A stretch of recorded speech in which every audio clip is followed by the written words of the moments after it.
Thank you, International Center for Journalists.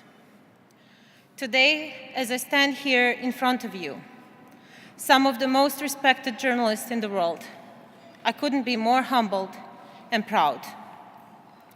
But my being here is a testament to the many reporters, researchers, and editors in dozens of countries who make cross-border investigative reporting possible. It is a craft that requires many to contribute their skills, their heart, and their soul, even at the risk of their happiness, freedom, and life.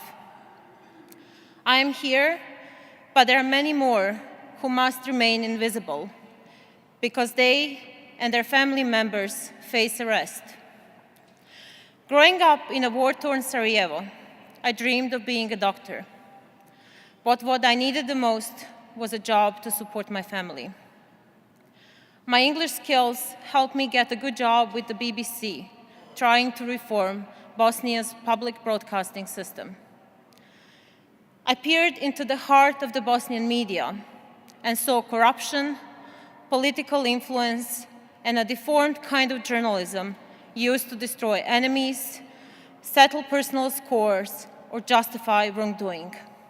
I felt sick to my stomach. But then I was hired by the Center for Investigative Reporting in Sarajevo to work with two American editors, Drew Sullivan and Rosemary Armeo. The center was an oasis from Bosnian media, a place where there was no ethnicity, no politics. What mattered was your skills. They taught me how to be an investigative reporter, but also about optimism, the power of good media, and the power of the proven truth. It was hard work, but it paid off. I helped get the Prime Minister of my country indicted on charges of corruption and watched him resign. It was a powerful lesson. When the center co-founded Organized Crime and Corruption Reporting Project, I joined the group of amazing reporters, people like Paul Radu from Romania and Roman Anin from Russia. Both of them stood on this stage and accepted this award. I worked with and was inspired by Hatija Ismailova, Azerbaijani reporter who served 18 months in prison for speaking truth to power. Today, I am privileged to meet, train, and work with hundreds of young reporters. Like me, these reporters need training, resources, support, and access to great editors. They need our help. I'm repaying my debt to my editors who left their home countries, and hopefully, one day, I can unlock more great journalists and pay it back. I have no illusions about what they will face. I never truly understood greed, massive corruption, organized crime, and governmental abuse until I started working in Montenegro, Azerbaijan, Uzbekistan. These regimes imprison, abuse, extort, threaten, torture, and even kill reporters who dare to challenge them.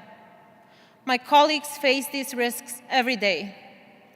A number of them have escaped their home countries, only to see their relatives jailed on false charges and their family homes seized. They may never be allowed back into the country of their birth. But we too have power.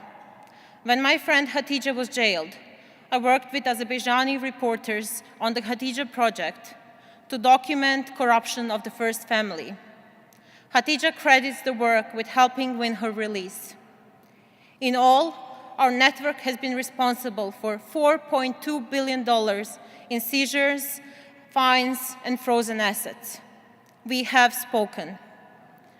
But the only time you will hear the voice of our nameless colleagues is in our stories.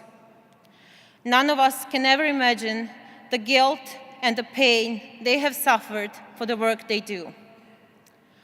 We remember them tonight, and I know they're watching this. My friends, This award is for you. You deserve it as much as I. Thank you.